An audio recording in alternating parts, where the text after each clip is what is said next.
Hello!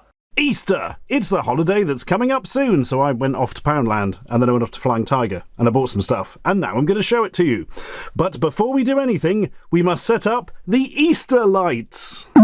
There we are. Actually Easter lights, as sold by Poundland for reasons, I don't know.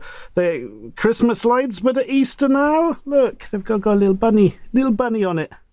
Focus on the bunny, thank you. And a little carrot that's translucent. But what do they look like on? The answer is this. Yay! Easter-themed Christmas lights is what I'm calling them, just to be as confusing as possible when I describe them. Well, brilliant. You can go off again. Right, let's put those there and forget about them on a permanent basis as we look at all the items that's fit to put on that sofa, beginning with egg. It's a glass egg. It looks cracked, but that's on purpose, I think. It's green. It's sold by Poundland. It's got batteries in it, and it does that. Hang on, shall we put the other lights on? Wow, now it's Easter. Go on, fall over. See if we care. Well, there we are. That's a couple of fairy lights put in a glass egg, and that's Easter. Well, you can go and sit in the corner, because, frankly, the next thing is going to take some beating. I'm lying. It's one of those bloody mallow lollies. They always seem to come out, don't they? This one is off-brand Tweety Pie. We have Tweety Pie at home, and we ate his face. I tore a rip-off. I did see a rip-off. Right, these always taste the same, don't they? They've got some sort of slightly dodgy caster sugar stuff on top. What the hell? I can't get into it. I actually can't rip into it with my teeth. What the hell? There we are. My God, I swear the cellophane, and especially sticky tape they use these days, seems to be getting stronger and stronger and stronger. Has anybody ever had a parcel delivered wrapped in that slightly yellowish tape they use in China, and you basically need an oxyacetylene torch to cut it? It's amazing. Anyway, here's Tweety Pie. I wonder what his brain tastes like. Well, the answer is cheap marshmallow with a bit of sugar on him. What did you expect? I'm going to say this marshmallow isn't that bad. This is the highest quality marshmallow we've had for quite some time. Years, in fact. I also bit off a far bigger lump than I should have. I'll tell you what, he now looks like that, what's that weird American McDonald's advert? Mac Tonight or something, where it was like a moon-headed creature with shades. What's that for McDonald's? That seems mad now I've said that. I don't know. It didn't even show in this country, I don't think. And who cares when we've got whatever the hell this is. So, this looks like it's escaped from the 1970s. It's got that real vibe to it. And that horrible yellowing that you're not quite sure if it's paint or nicotine stains, you know. 1970s. What can we learn from the bottom here? Not particularly interested in this papery stuff, but there's something... there we are, that's what I was after. That's the Flying Tiger symbol. Oh God, hang on. Oh, I nearly choked on Tweety Pie's eyeball. Oh, he's got a rock-hard icing eyeball that somehow disappeared and got stuck in the back of my throat. Well, that was fun. Right, manufactured by... Okay, that wasn't actually that interesting. There he is. So, has anybody seen that film Hannibal, where Ray Liotta gets the top of his head cut off and Hannibal Lecter eats his brain? Well, now you can drink his brain out of the rabbit mug. What a weird design. It does look deeply unpleasant, doesn't it? It does look like some sort of illegal surgery mug on a rabbit. And also, the handle is made out of its flesh as well. I don't know what they've done to this rabbit's corpse, but I don't want to be looking at it any longer. Face the wall, and instead, we'll look at... Oh, God. Each holiday they just won't go away, bloody gonks. Gonks, gonks. Ugh, gonks. Of course there's gonks. So we've got a very Eastery gonk now that has both rabbit ears that seem to be coming out where its eyes should be. That's a bit of a worry, isn't it? And an egg. And it's ceramic. And it's going over there and making a funny noise. But we also have soft toy gonk. Yay, how's this one described? Big gnome pink. Big gnome pink. 3 random words we wrote on a tag. Yeah, well, he's got the fluffy beard. He's got a very multicoloured hat. There is some pink on it, some yellow as well. More yellow and pink, I'd have said. Oh, it depends which angle you're looking from, though. And got a flower in his hair. He's off to San Francisco or something in the 60s. Well, there we are. We've got the gonks out of the way, and now we never have to think of them again, except pretty much constantly, because they'll be in the background of this video. Anyway, it's time for a delivery in our Easter trick-or-treat bucket. Surely this is used for, like, Easter egg hunts. That's got to be it, isn't it? Going around picking up the plastic Easter eggs, whatever, or maybe real ones, and put them in this bucket. And then they're not on the floor anymore, they're in the bucket. What more do you want out of life? Easter basket. It's got all the Easter in it. Well, actually, it does have a couple of...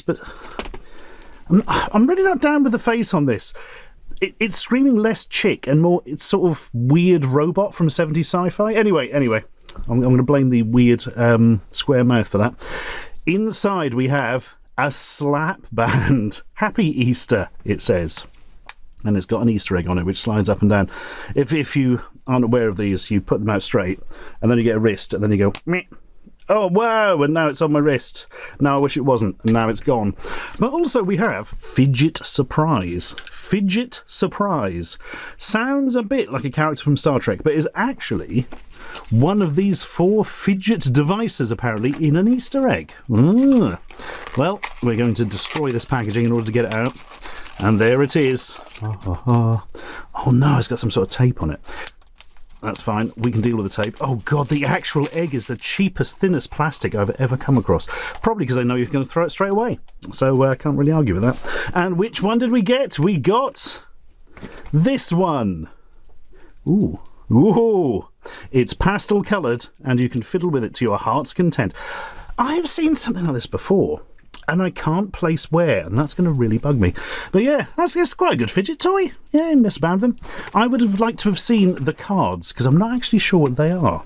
Not come across those before. There's little things like bubble wrap that you pop, but you can pop them as much as you like, because they're made out of rubber, and that's a Rubik's Cube thing. So this is actually probably my second favourite, but I would have liked to have learnt about the cards. But yeah, there we are. It's a bit of fun, isn't it? Keep your hands busy and all that. I've remembered where I've seen one before. Many years ago, a guy I knew got like a stop smoking kit, and it was just a box with a couple of leaflets in and something like this. I think the idea was to give your hands something to do other than smoke. I don't really know, but there we are. Now we've got that, and it kind of looks like pulverised worms from a distance, so that's a jolly little thing for us. Bunny will make it better. Press me. Ugh, squidgy Bunny. Where is Bunny? Right, come out, Bunny. We need to see you in all your glory. Oh, it is very round. It has cute face. It has ears, and it goes squish. Wow, this really feels like one of the old school stress balls you used to get like in the 90s.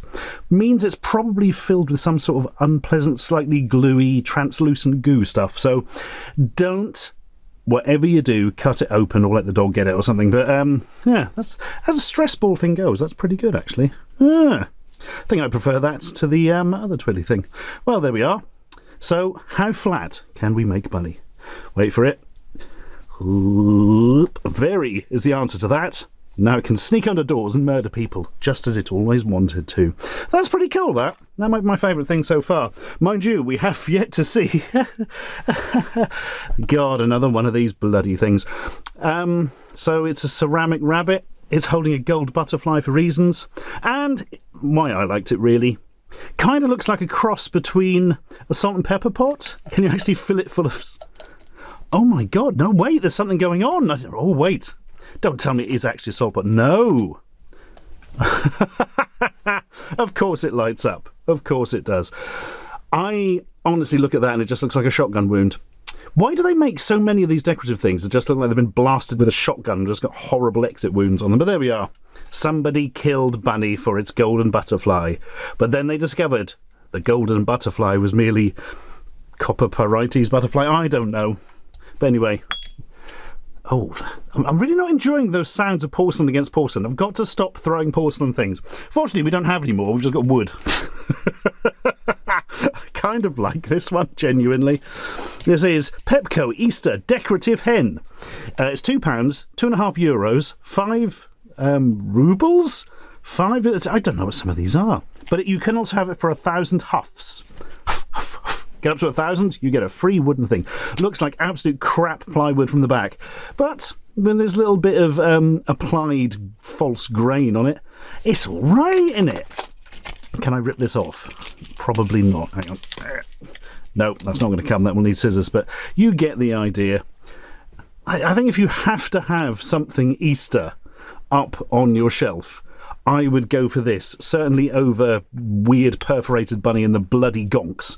Anyway, time for something that's, well, a little bit less Eastery, but it was near the Easter stuff, so it's good enough for me. Freeze-dried candy cola rings. Super crunchy munchy.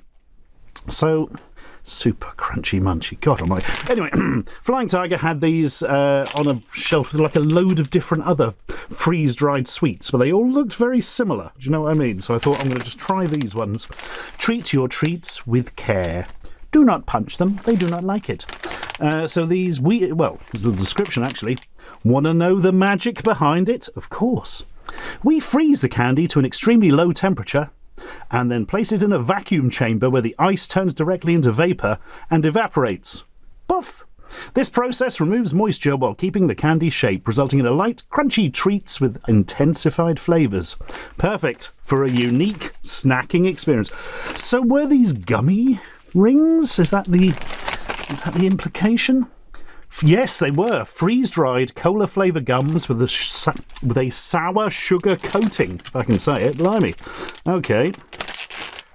Oh, they're huge. They've inflated, or they were just big in the first place.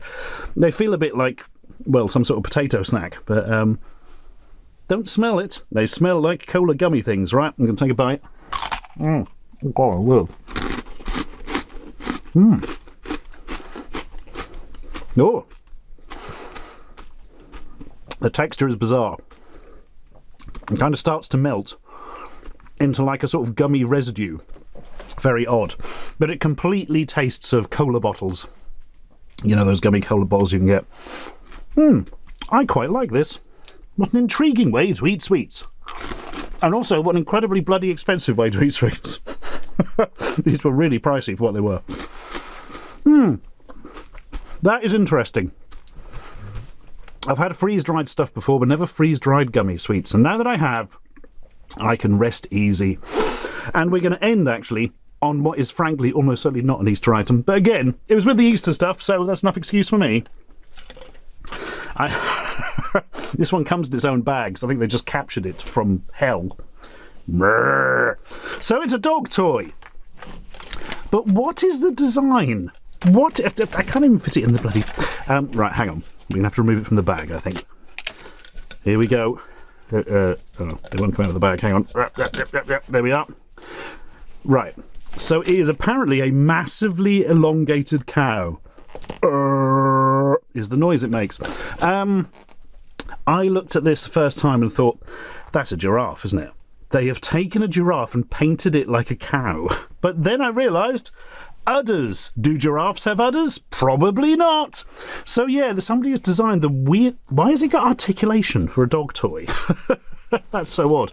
It's also... Oh, I was going to say, I'm not sure if it squeaks or not, because it is extremely stiff, and there's no sort of valve hole, but clearly it does squeak, so it just did.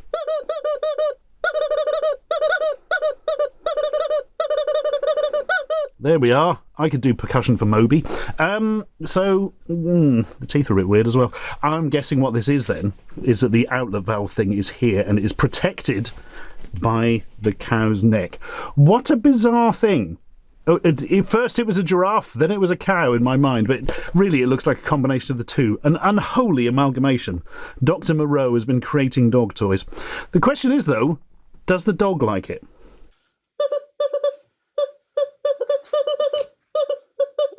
Yes, she does.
Subscribe for more.